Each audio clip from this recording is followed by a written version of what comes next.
Galawan Productions, One Blood Records.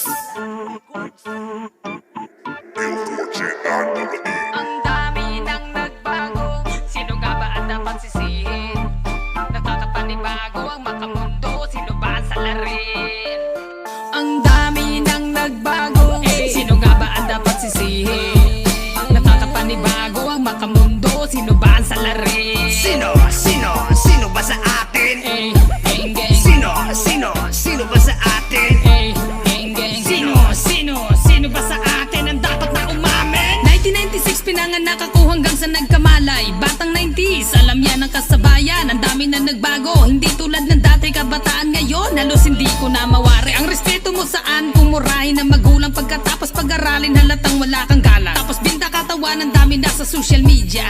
Ang dami pa naman trabaho, paano ka naging dalagang Pilipina? Kabataan ngayon, ibang iba na talaga. Kaka-cellphone, halos sabutan ng umaga. Hindi na mautusan, inuna pa barkada. Nanulong sa bato, magulang lang pumunta. Iisang barkada, hindi na nagpakita. Hugas kamay, lahat ganyan na ngayon. Ang bigas ang mahal, hindi katulad noon. Sabayan pa ng buaya, hawak ang limpak na pera. Butuin si Mayor para mas luma ang kalsada. Di na uso ang harana, galawang hukage. Una kita ko pa lang, yuwa na isang gabi.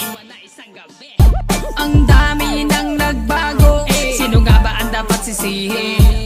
Nakakapanibago ang makamundo, sino ba ang salarin? Sino ba sa atin? Gang gang. Sino ba sa atin? Gang gang. Sino ba sa atin ang dapat na umamin? Dre, ako na ba, Dre? Sige, try ko na. Okay, game.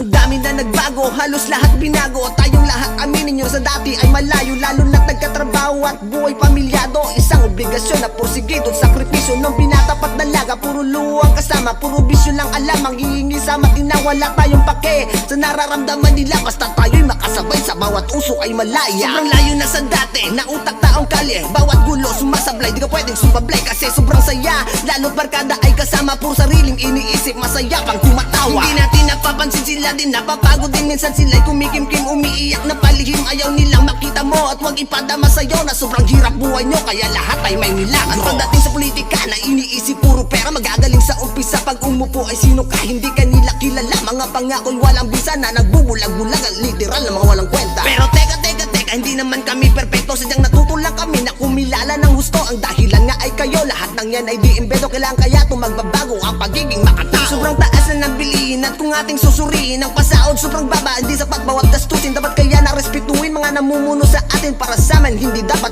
sila'y patalsikin. Mula noon hanggang ngayon, ibang iba henerasyon, ibang iba impormasyon, iba-iba ang sitwasyon. Problema ay walang aksyon, walang mga dedikasyon. Nakala mo'y mga hangal, parang walang edukasyon. Bayan kong Pilipinas, kumusta ka na ba?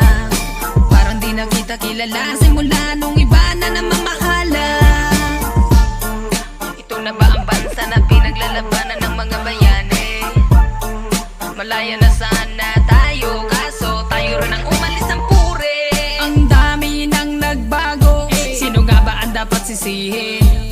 Nakakapanibago ang makamundo, sino ba ang salarin?